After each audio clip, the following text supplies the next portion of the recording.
이제 두 번째 시간인데요. 이제 주의하실 게 뭐냐면, 제가 지금까지 QR코드까지 왔다라고 지금 설명을 드렸어요. 베리칩이냐 QR코드냐 이런 건 싸울 조건도 안 돼요. 중요한 건 그거예요. 몸에 들어오느냐 그 얘기예요. 신분증 역할을 하고 매매 역할을 하는 것이 내 몸에 들어오느냐, 이것만 여러분 기억하시면 돼요. 그러면 그 상황이 되면 여러분이 다 아실 수 있어요. 예전에는 그걸 베리칩이라고 얘기했던 것 뿐이고, 지금은 지금 현대 과학은 이렇게 QR코드, 퀀텀 도트로 찍는 QR코드까지 왔다. 그리고 이게 눈에 보이지도 않는다. 그거 센서를 가지고 봐야 보인다. 그런 얘기까지 지금 했단 말이에요. 거기까지 왔다는 거예요. 근데 나중에 더 발달하면 어디까지 갈지 전 모르겠어요. 예. 레이저로 그걸 쫙 이렇게 새길지 어떻게 될지 저는 모르겠어요. 이제 과학은 계속 발달하는 거니까. 그렇게 가다가 어느 순간인가 적그리스도가 딱 등장하면 그때까지 있던 과학으로 쫙 가겠죠. 문제는 뭐냐면, 성경에서 가르쳐 주신 지혜가 뭐냐면, 다른 거는 다 있어요. 여러분 신분증 있잖아요. 지금 매매 수단 여러분 카드 다 갖고 계시잖아요. 모든 사람들이 대부분 다 갖고 있단 말이에요. 이런 건 다 있는데 문제는 몸에 들어온다는 게 포인트예요. 몸에. 이런 기능을 통합한 어떤 것이 내 몸에 새겨진다 라고 하면 여러분 받으시면 안 된다는 거예요. 무조건. 그게 짐승표기 때문에 받지 말라는 얘기가 아니에요. 그걸 지금 받아놓으면, 지금은 짐승이 없으니까 짐승표라고 부르진 못하지만, 이게 쭉 발전해 가다 짐승이 등장하는 순간 그걸 짐승표라고 할 거야 하는 순간 짐승표가 돼버리는 거예요. 그러니까 지금부터 몸에 새긴다, 몸 안으로 들어온다, 하여튼 그 어떤 것이 신분증과 매매의 수단이 내 몸에 들어온다고 하면 무조건 여러분 받지 마세요. 아직까지는 전 3년반 때까지는, 이게 끝날 때까지는 그거 말고도 대체 수단이 있어요. 후 3년반 때는 없어요. 무조건 받아야 되는 건데, 전 3년반까지는, 이제 7년 혼란 들어가기 전에는 당연히 그 대체 수단이 다 있어요. 무조건 있어요. 전 3년반 동안에는 대체 수단이 있긴 있으나 불이익이 주어지는 거죠. 네. 후 3년반에는 대체 수단이 없어요. 무조건 몸에 받아야 되는 거예요. 이 흐름을 여러분 아시겠죠? 그러니까 지금부터 절대로 몸에 들어오는 어떤 것들은 받지 마시라, 그 얘기를 제가 지금 했어요. 그렇다면 이것이 왜 우리 몸에 들어오면 받지 말아야 하는가라는 거예요. 왜? 이게 오늘 이 시간에 할 성전의 관점이라는 거예요. 성전의 관점에서 짐승표의 의미를 우리가 점검을 해봐야 되겠다 싶은 거죠. 자, 첫째, 성전이 어디 있느냐? 구약을 보세요. 구약을 보시면 하늘 성전이 본 성전이에요. 성전은 하나님이 계신 곳이 성전이잖아요. 그럼 이게 어디 있어요? 본 성전이 하늘에 있죠. 특히 낙원에 있지요. 지금 하나님이. 그래서 히브리서에도 그들이 섬기는 것은 하늘에 있는 것의 모형과 그림자라 그러잖아요. 하늘에 있어요. 모세가 장막을 지으려 할 때 지시하심을 얻은 것 같으니 이르시되 삼가 모든 것을 산에서 너에게 보이던 본을 따라 지으라. 이게 본 성전이에요. 사도 요한이 계시록 4장에 가서 이리로 올라오라, 이후에 되어질 일을 너에게 보여주겠다 하고 사도 요한을 불러 올려서 사도 요한이 가서 본 상황, 제단이 있고 성전이 있고 보좌가 있고 거기에 네 생물이 있고 24장로가 뺑 둘러 있는 모습, 이게 다 어디 광경이에요? 이게 하늘 성전 얘기예요. 그걸 보고 사도 요한이 보기 전에 누가 이걸 똑같이 봤어요? 오늘 본문에 여기 있잖아요. 모세가 봤어요. 모세가 그걸 보고 그 본대로 밑에다가 만든 거예요. 그게 성막이라고 우리 얘기하는 거죠. 그거란 말이죠. 그런데 그 본성전을 사도 요한이 올라가서 본 거예요. 지금 여기에는 성부, 성자, 성령께서 함께 임재해 계세요. 보좌에 앉으신 이 하면 이거 성부 하나님 말하는 거예요. 그 다음에 어린 양 나오죠? 어린 양, 이거 성자 하나님 말하는 거고, 7 등불 하면은 이거 성령 하나님 의미하는 거예요. 하나님의 왕국인 새 하늘과 새 땅에 있는 새 예루살렘 성에는 성전이 따로 없어요. 왜 없다고 그랬죠? 우리가 들어가 버렸기 때문에. 그것 자체가 성전이었어요. 지금은 우리가 성전을 밖에서 보는 거예요. 그런데 새하늘과 새 땅에 가셔서 여러분이 새 예루살렘 성에 들어가시면 그 새 예루살렘 성이 성부 하나님이 거하시는 지성소라고요. 거기에 함께 거하게 되는 거예요. 거기 죄를 품고 들어갈 수 있나요? 절대로 없죠. 그래서 그 앞에 휘장이 있었던 거 아니에요. 예수님이 오셔서 이 휘장이 찢어진 거죠. 이제 들어갈 수 있다라는 거예요. 자, 그런데 이것을 보고서 밑에다가 만들어 놓은 것. 그래서 밑에는 예전에는 광야 생활을 해야 되기 때문에 성막으로 했잖아요. 그런데 이것이 이제 그 가나안 땅을 정복하고 나서는 땅에 이제 자기 땅이 생겼지요, 이스라엘이. 그러니까 거기에다가 예루살렘 성전을 세운 거예요. 성막 구조를, 그 안에 있던 구조를 예루살렘 성전에다가 구현해 놓은 거죠. 여기에 성부 하나님께서 임재하십니다. 제1성전을 솔로몬 성전이라고 얘기하고요. BC 960년경에 완성이 됐어요. 이스라엘의 끊임없는 우상숭배, 여러분 이 우상숭배 이거 대단히 중요합니다. 영적인 우상숭배는 육적인 간음으로 나타나요. 이걸 기억해 두세요. 어떤 지역이 특별히 성적으로 문란하다 그러면 거기는 영적으로 우상숭배하는 지역이에요. 그게 영적 우상숭배가 육적으로는 성적 문란으로 나타나게 돼 있어요. 그러니 여러분 잘 생각해 보세요. 성적으로 문란한 나라들 여러분 아는 나라 한번 얘기해 보세요. 어디 있어요? 일본. 문란하죠? 거기에 가면 귀신이 그 일본 사람 인구 숫자보다도 많아요. 어마어마하게 많아요. 그 다음에 동남아로 가면 성적으로 문란한 나라들 있죠? 예, 태국이라든지 이런데 여러분 여행 간다고 좋아가지고 그런데 여러분 찾아다니지 마세요. 그런데 가면 우상이 얼마나 많은지 몰라요. 그런데 이 귀신들이요 그냥 있는 게 아니에요. 두루 돌아다니며 산길자를 찾아요, 실제로. 그러니까 여러분이 아무데나 그냥 여행 간다고 좋아가지고 막 그런데 쫓아다니죠? 그럼 더러운 귀신들 붙어 다녀요, 실제로. 그래서 영적으로 민감하신 그 전도사님이 있어요. 은사를 엄청 많이 받은 분인데 일본 선교 가시면 반드시 오시자마자 산기도 들어가세요. 이분은 더러운 귀신들이 그렇게 달라붙는데요. 그러니까 대적기도 하고 다 물리치는 거예요. 그러니 여러분 여행 간다고, 외국 여행 간다고 여러분 너무 좋아하지 마세요. 그냥 있는 데서 잘 사시는 게 좋아요, 영적으로. 이스라엘의 끊임없는 우상숭배, 이것 때문에 586년에 약 400년 후에 바벨론에 의해서 완전히 파괴돼요, 이 제1성전이. 열왕기하에 여호와께서 이르시되 내가 이스라엘을 물리친 것 같이, 이건 북이스라엘 말하는 거예요. 유다도, 이건 남유다 말하는 거죠. 남유다도 물리치며 내가 택한 이 성 예루살렘과 내 이름을 거기에 두리라 한 이 성전을 버리리라. 와우. 예루살렘과 성전을 하나님이 버리시겠대요. 그리고 실제 버리셨어요. 왜요? 우상숭배 때문에. 이스라엘이 그렇게 하나님의 은혜를 받았음에도 불구하고 우상숭배를 끊지 못해요. 여러분 고린도전서 10장에 가면 얘기 나왔잖아요. 이걸 기록한 이유는 뭐라고요?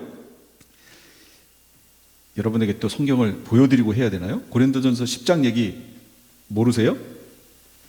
형제들아 나는 너희가 알지 못하기를 원하지 아니하노니 우리 조상들이 다 구름 아래 있고 바다 가운데로 지나며 모세에게 속하여 다 구름과 바다에서 세례를 받고 다 같은 신령한 음식을 먹고 다 같은 신령한 음료를 마셨으니 이는 그들을 따르는 신령한 반석으로부터 마셨음에 그 반석은 곧 그리스도시라.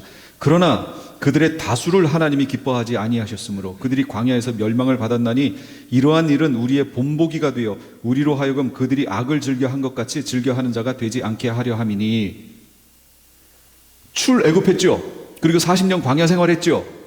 광야 생활하는 40년 동안 이들은 약속을 받고 출애굽한 거 아니에요. 무슨 약속이요? 약속의 땅 가나안으로 들어가겠다는. 그런데 그렇게 약속을 받고 출애굽하여 살고 있었던 20세 이상 된 이스라엘 사람들 중에 여호수아하고 갈렙 빼고는 다 광야에서 죽었어요. 이 얘기가 무슨 얘기예요?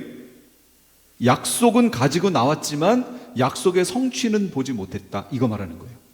그런데 이걸 왜 기록했다고요? 고린도전서 10장 1절에서 11절까지 그들에게 일어난 이런 일은 본보기가 되고 또한 말세를 만난 우리를 깨우치기 위해 기록됐다. 경고하기 위해 기록됐다. 그거 아니에요. 우리에게 경고를 주시는 말씀이에요. 이게 무슨 얘기예요? 우리 예수 그리스도를 믿음으로 출애굽이 아니라 출바빌론 한 거 아니에요. 세상으로부터 나왔죠.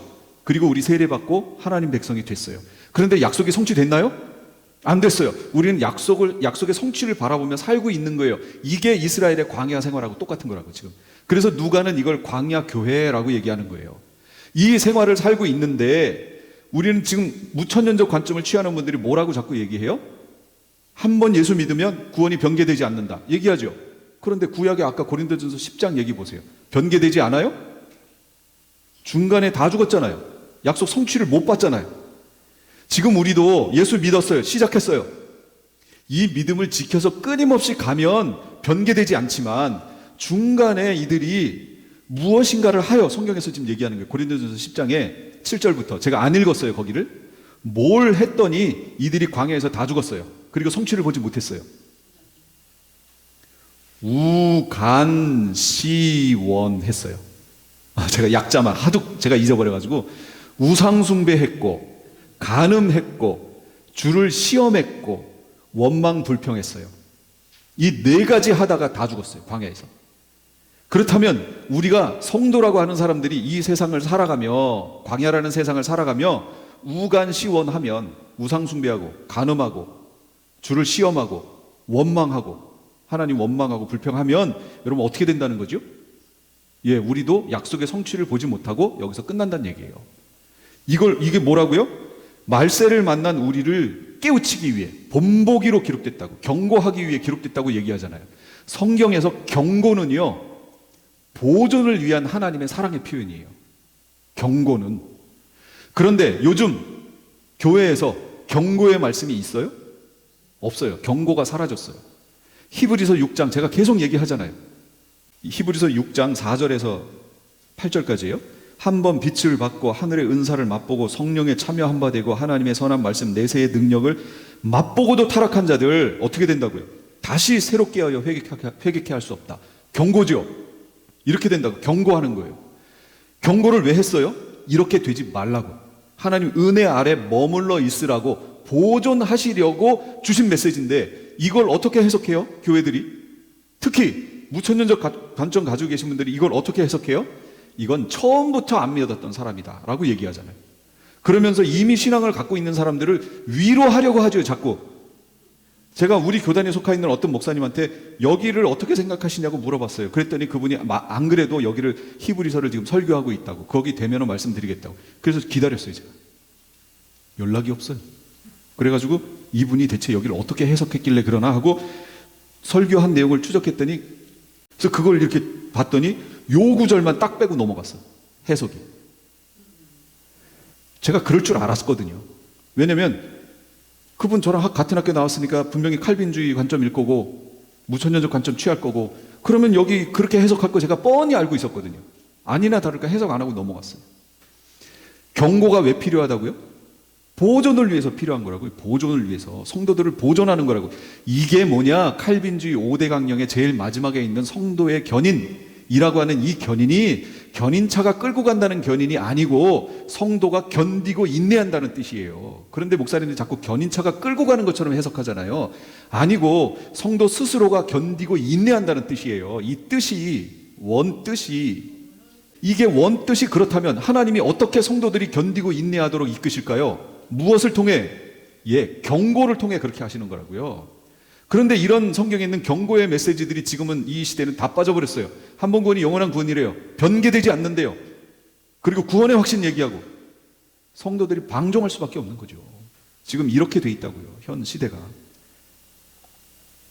그런데 하나님은 뭐라고요? 성전 버리리라. 성전 버리시겠대요. 하나님이. 그리고 실제 버렸어요. 하나님이 이렇게 하셨다고요. 예레미야에도 내가 그들의 남편이 되었어도 그들이 내 언약을 깨뜨렸다. 그래서 버리신 거라는 거예요. 그러니 여러분 언약 아래 머물러 있어야지, 언약을 깨고 여러분 나가시면 어떻게 될지 몰라요. 그런데 지금 이런 메시지를 들으며 두려움을 갖고 하나님 앞에 서 있으려고 여러분 마음을 먹었잖아요. 그러면 제가 위로를 드리고 싶은 게 있어요. 뭐냐? 아직 안 떠났다는 거예요. 아직 관계가 있다는 걸 말하는 거예요. 이런 메시지를 들었는데도 무감각하고 그러니까 완전히 하나님을 배교하고 떠난 사람들에게는요, 이런 메시지가 아무 소용없어요. 돌이킴의 마음조차 없어요. 왜냐? 하나님이 떠나버렸기 때문에. 하나님이 떠난 게 아니고 그들이 떠난 거죠. 그래서 관계가 완전히 깨졌기 때문에, 단절됐기 때문에 그런 이들에게 적용되는 게 바로 그렇게 타락한 자들 다시 새롭게 하여 회개케 할 수 없다예요.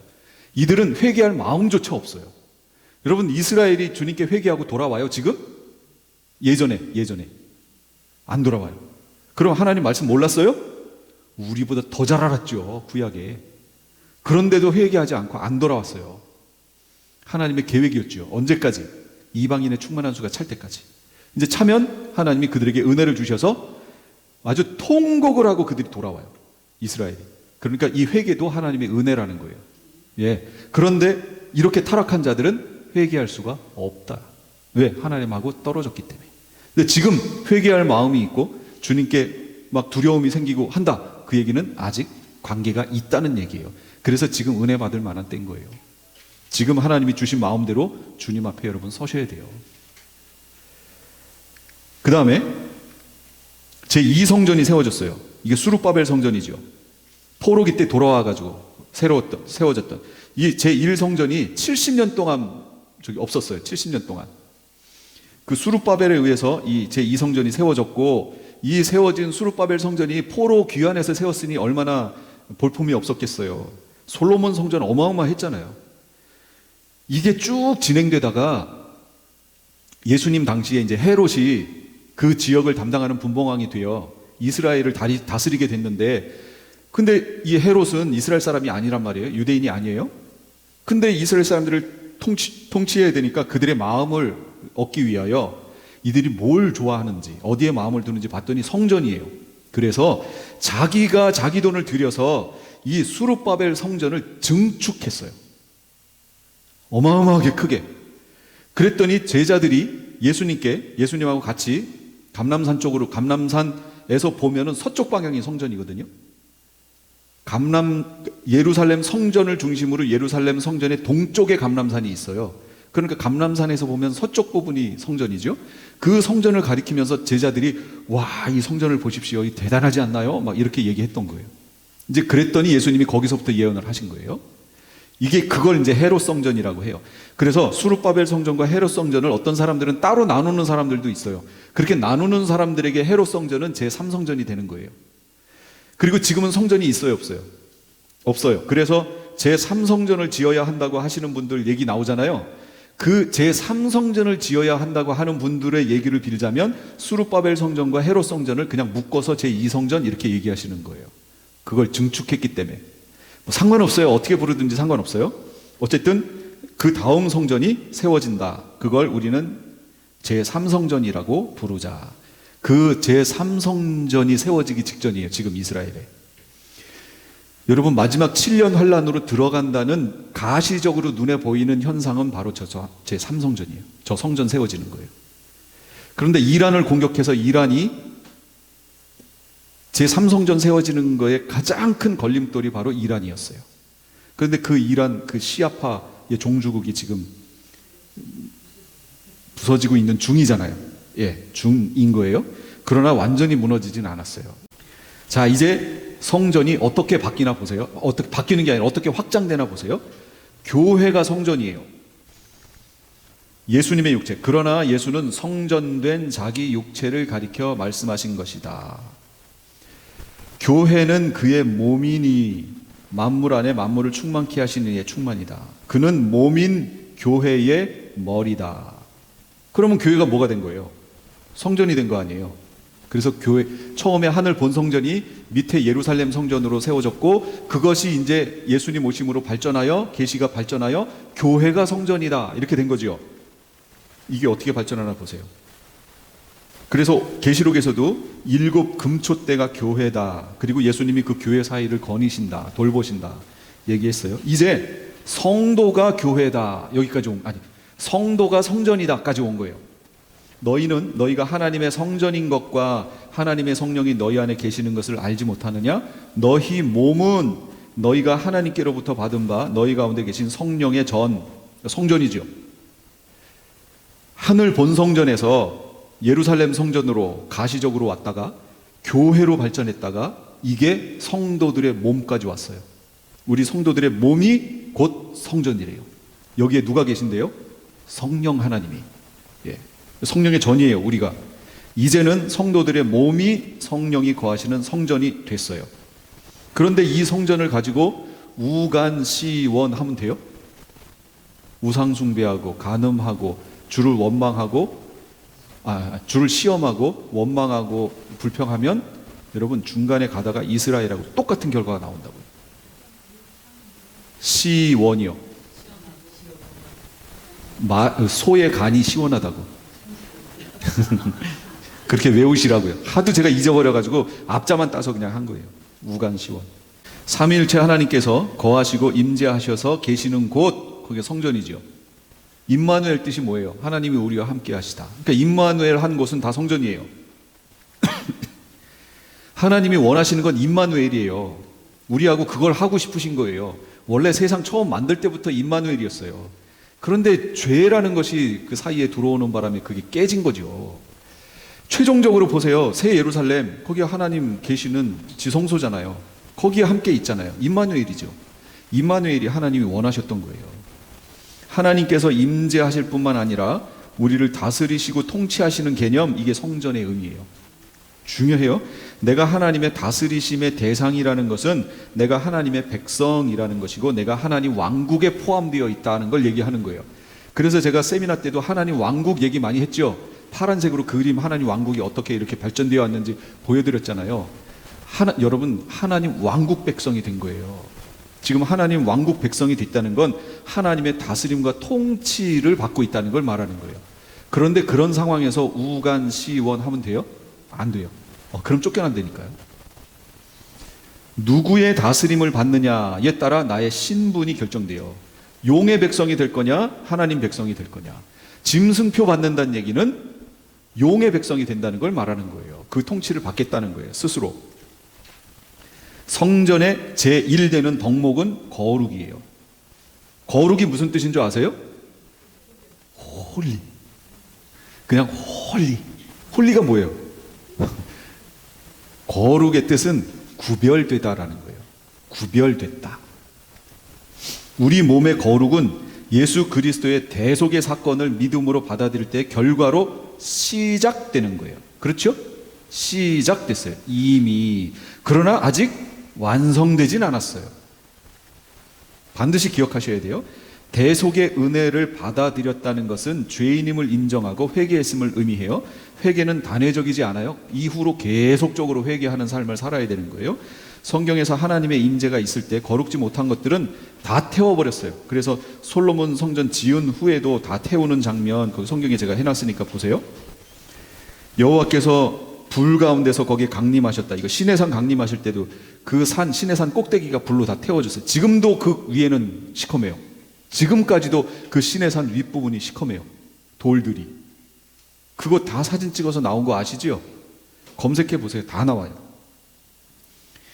예수님께서 물과 성령으로, 그러니까 성령께서 하나님의 임재가 있을 때 거룩지 못한 것은 다 불로 태우시는데 십자가로 소멸하시고 물과 성령으로 다 씻기시는 그런 장면이 성경에 계속 나오죠. 그런데 이런 하나님의 임재의 지속, 계속해서 나에게, 성전인 나에게 지속되려면, 임재가 지속되려면 어떻게 해야 되느냐? 거룩하지 않으면 하나님의 임재는 더 이상 지속되지 않아요. 아까 이스라엘에게 성전이 파괴됐죠. 그때 에스겔 성가 거기 보면 성령 하나님이 그 성전을 떠나시는 장면이 나와요. 성전 동쪽 문을 통하여 빠져나오시고 감람산으로 가셨다가 감람산에서 위로 올라가시는 장면이 나와요. 그리고 나서 이 성전이 파괴되는 거예요. 그게 뭐예요? 떠나시는 거예요. 성전을 떠나시는 거예요. 그럼 성전은 파괴돼요. 그런데 지금 뭐가 성전이라고 얘기했죠? 우리한테 지금 계시가 확장돼요? 우리가 성전이라고, 우리 몸이 성전이라고. 우리 몸에서 성령 하나님이 떠나시면 우리 몸은 어떻게 돼요? 파괴돼요. 그 현상이 지금 있을까요? 있어요. 이걸 경고로 하여 성도들을 깨우치고 신앙에서 벗어나는 행동하지 말라고 계속해서 교회에서 얘기해 줘야 되는데, 지금 메시지는 뭐라고요? 행위가 아니라 믿음으로 구원 얻는 거라고 지금 얘기하고 있잖아요. 이 메시지는 지금 전해져야 되는 메시지가 아니라니까요. 이거는 신앙의 초창기에 복음이 이방으로 전해질 때 생겼던 문제에 대해서 바울이 얘기했던 거예요. 그거에 대한 처방으로. 근데 이 처방을 지금까지도 이걸 얘기하고 있어요. 지금 이렇게 생각하는 사람이 없어요. 여러분이 뭔가를 해서 하나님 백성 됐다고 생각하는 분 계세요? 여기에? 혹시? 없어요. 우리가 뭔가를 해서 된 게 아니에요. 그러므로 여러분 이렇게 얘기하시면 안 돼요. 내가 믿어서 구원 얻었지. 여러분 이렇게 생각하시면 안 돼요. 율법주의가 뭐예요? 율법에 있는 내용 중에 내가 무엇인가를 해서 구원 얻었다고 얘기하는 걸 율법주의라고 한다고요.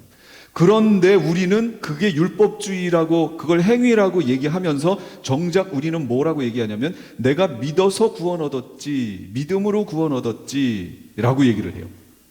예수 그리스도를 믿음으로 구원 얻었지 라고 얘기해요. 그러면 여러분 이 말을 잘 생각해 보세요. 예수 그리스도를, 그게 목적어예요. 믿어서, 누가? 내가, 주어가 나잖아요. 내가 믿어서. 그럼 아까 율법주의가 제가 뭐라고 그랬어요? 내가 뭔가를 해서, 이게 율법주의라고 그랬잖아요. 그걸 행위라고 한다고 그랬잖아요. 바울은 그렇게 해서 구원을 못 얻는다고. 근데 우리는 정작 내가 믿어서 구원 얻는다고 자꾸 얘기해요. 그러면 이게 뭐예요? 이게 율법주의 아니에요? 내가 믿어서 구원 얻는다고 얘기하잖아요. 이게 그러니까 성경 말장난인데, 이걸 어떻게 표현하느냐에 따라서 지금 현재는 똑같이 율법주의를 얘기하고 있어요. 교회에서. 그래서 이 부분을 여러분 어떻게 해석해야 되냐면 성경에 있는 원어대로 여러분이 보시면 돼요. 그럼 성경에는 어떻게 됐느냐?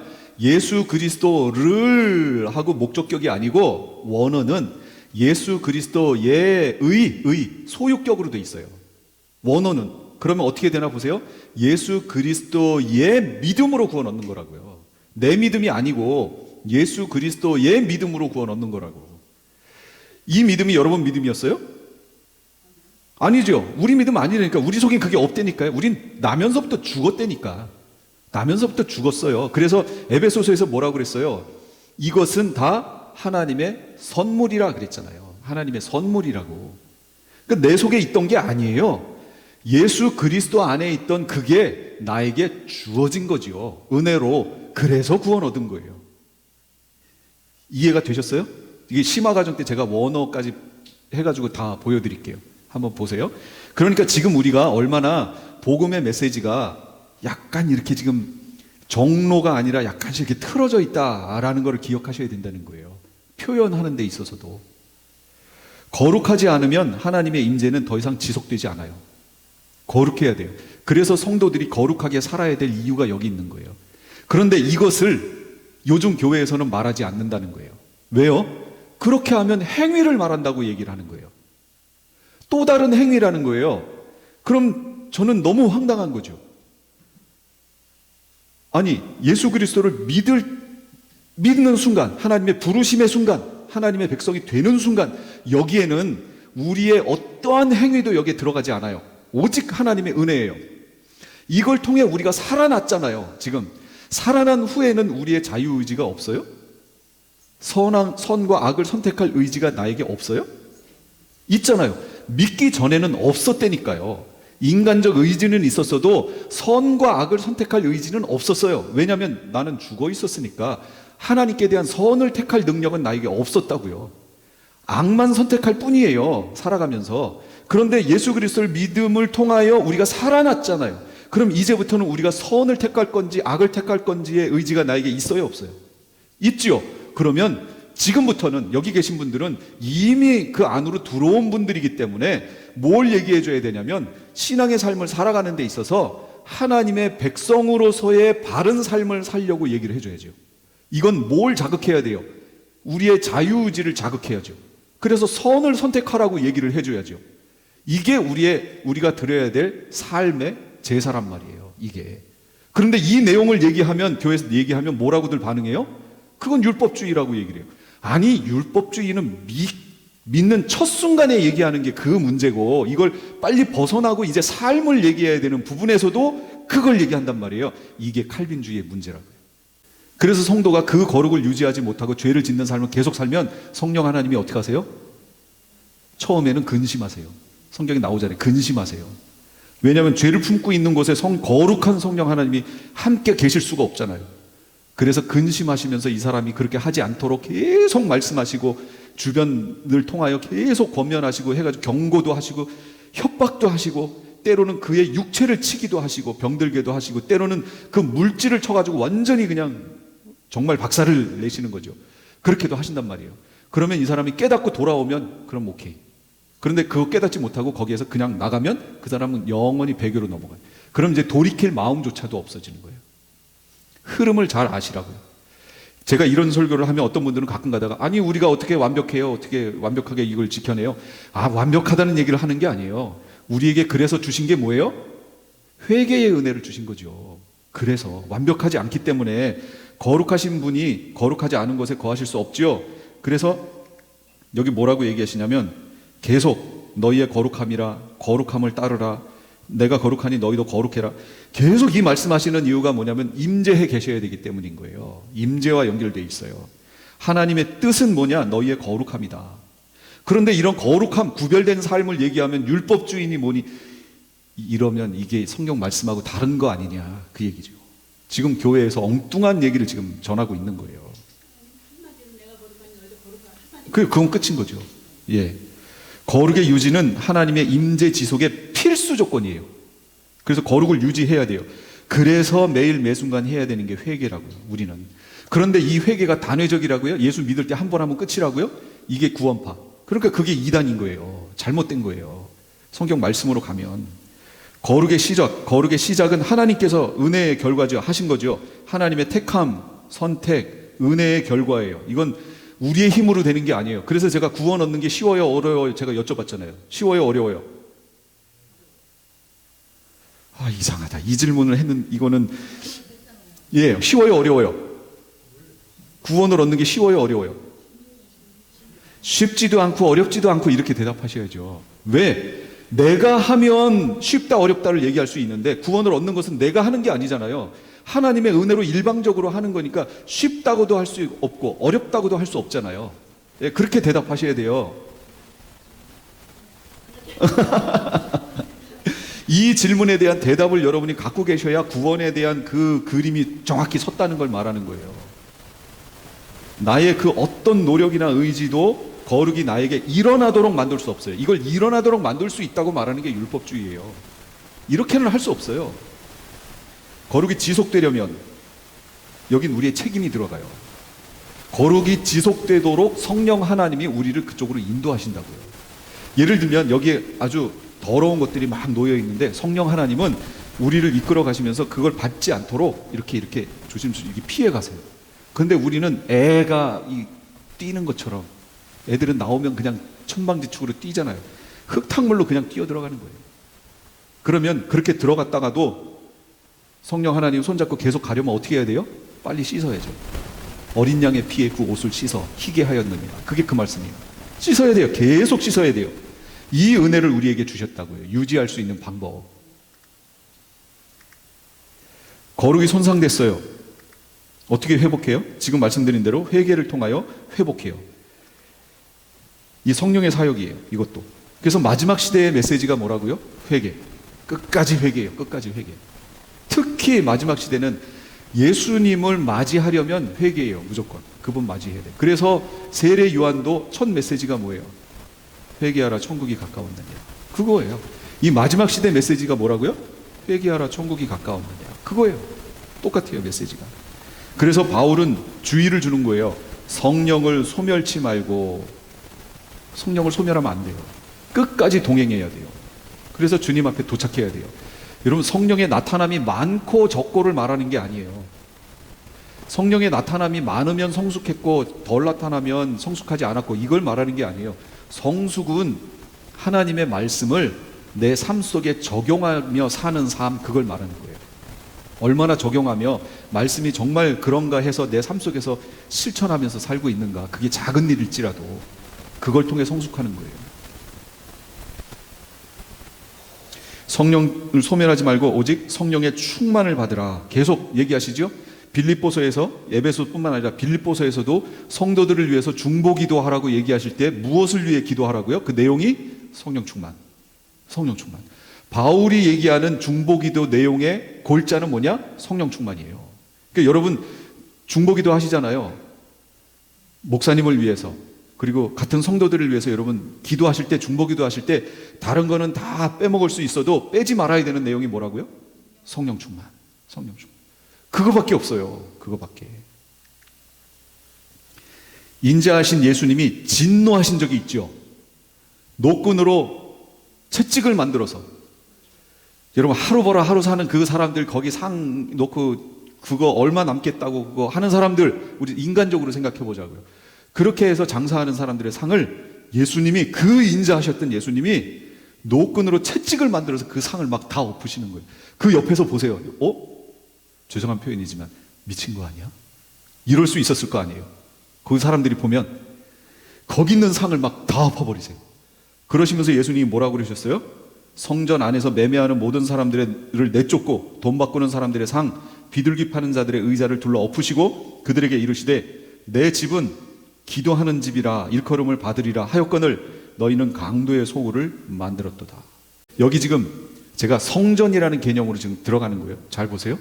지금 이 예수님이 이거 하실 당시에는 예루살렘 성전이죠.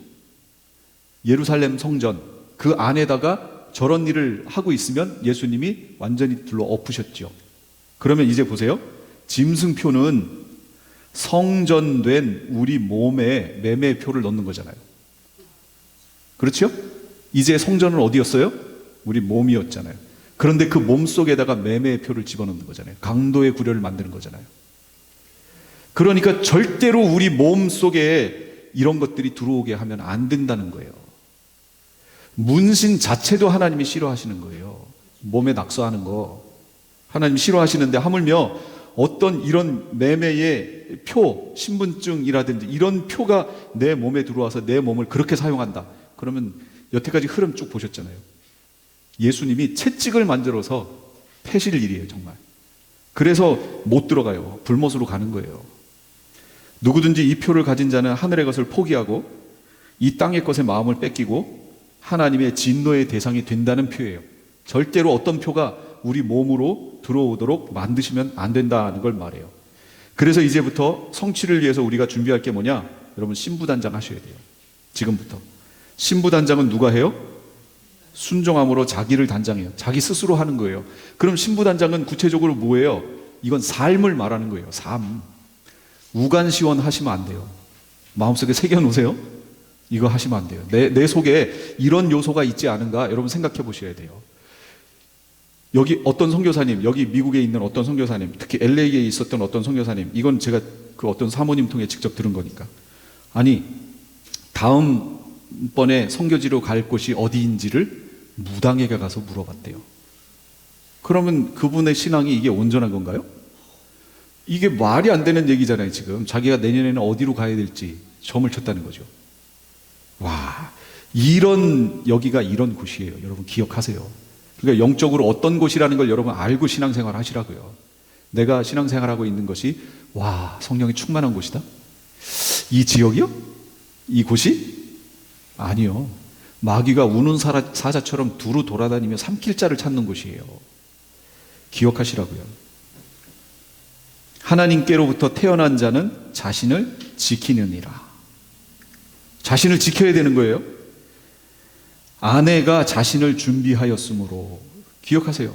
그런데 이걸 준비하기 위해 해야 될 일들을, 거룩한 삶에 대한 얘기를 언급하면 그건 행위지라고 얘기하면 그게 맞냐고요.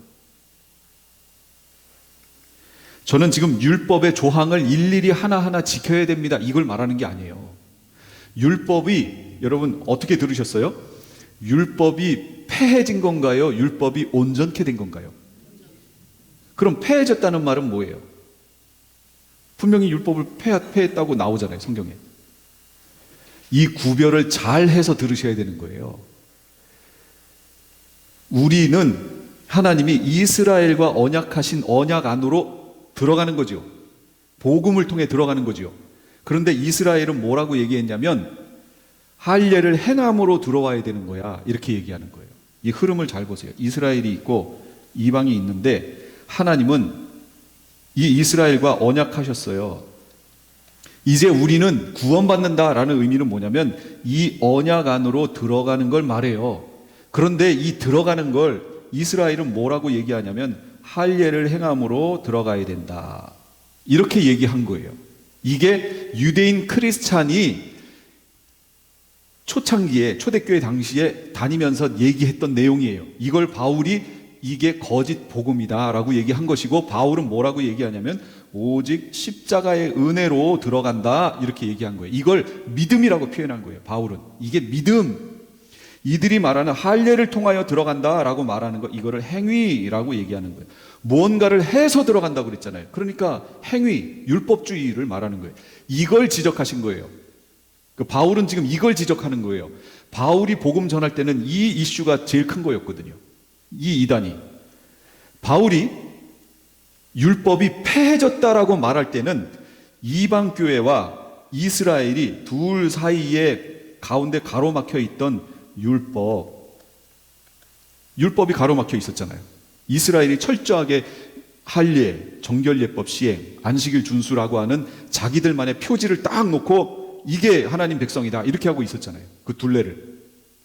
이게 폐해졌다는 거예요. 이게 이방이 이스라엘과 연합할 수 있는 그 길이, 율법이 폐해져서 이제 은혜로 들어간다를 말할 때는 율법이 폐해졌다라고 말하는 거고, 율법이 온전케 되었다, 율법이 완성되었다를 말하는 것은 구원받은 하나님의 백성과 하나님 그 사이에 율법이 온전케 됐다고 말하는 거예요. 폐해진 게 아니고. 폐해졌다, 온전케 됐다를 언제 쓰는지를 정확히 알고 사용해야 된다고요. 그런데 우리는 무조건 뭐라고 얘기해요? 율법을, 예수님이 오심으로 율법이 폐해졌다, 이제 더 이상 율법의 내용을 그렇게 살 필요가 없다. 여러분, 율법은 누가 주신 거예요? 하나님. 그러니까 하나님이 기뻐하시는 내용이네요, 율법이. 그런데 율법이 없어졌어요? 아니요, 율법은 여전히 온전케 됐어요. 그 중에 제사법이라든지 이런 것들은 예수 그리스도가 오심으로 완전히 온전케 됐죠. 그리고 율법의 조항이 아니라, 조항, 그 내용 하나하나가 아니고 율법의 정신, 우리는 이제 율법의 조항이 아니고 율법의 정신으로 가야 된다고요. 그럼 율법 정신이 뭐예요? 하나님, 율법사가 와가지고 예수님께 물었잖아요. 뭐가 제일 큰 계명이냐고. 예수님 뭐라고 하셨어요? 하나님 사랑, 이웃 사랑, 이게 제일 큰 계명이라고 그랬잖아요. 율법의 모든 내용은 하나로, 율법을 쭉 짜면 뭐가 나오냐면 10계명이 나와요. 10계명을 꽉 짜면 뭐가 나오냐면 하나님 사랑, 이웃 사랑이 나와요. 결국 그거를 쭉 짜면 뭐가 나와요? 사랑이 나와요. 율법의 모든 조항은 사랑이었다는 거예요. 그래서 이제부터는 우리가 어떻게 섬겨야 돼요? 율법 조항이 아니고 사랑, 율법 정신으로 섬기라고요. 율법 정신. 여러분, 원래 예배 언제 드려야 돼요? 조항으로 따지면 안식일이잖아요. 안식일은 언젠데요? 단순히 토요일이 아니잖아요. 금요일 해질 무렵부터 토요일 해질 무렵까지잖아요. 그래서 제가 금요일 날 어제 운전을 이렇게 차 뭘 한 다음에 시운전을 하느라고 저 삼각길로 해가지고 그로브 가까이 갔다가 다시 이렇게 올라오는데, 그쪽에 가면 유대인들 많죠. 금요일 저녁이니까 유대인들 이거 쓰고, 그들 쓰는 거 있잖아요. 이거 쓰고 검은 장복 입고 막 무리지어서 가더라고요. 그들은 사밧 예배 드리러 가는 거예요. 사밧, 안식일. 그럼 조항으로 가면 우리는 어떻게 해야 돼요? 우리도 그렇게 해야 돼요. 조항으로 가면. 그런데 조항이 아니고 뭐라고요? 정신으로 간다고. 이 내용은 제가 이제 심화과정 때 추가로 계속해서 얘기하겠습니다. 그래서 결론적으로 항상 복종하여 두렵고 떨림으로 너희 구원을 이루라. 지금 우리는 이렇게 구원을 이루어가는 삶을 살아야 된다고요. 방종이 아니에요. 값싼 은혜가 아니에요. 지금 우리는 이 은혜를 유지하며 이 땅에서 복종하여 성령의 인도에 순종하여 하나님 말씀을 실천하는 그런 삶을 사셔야 된다. 예, 기도하겠습니다.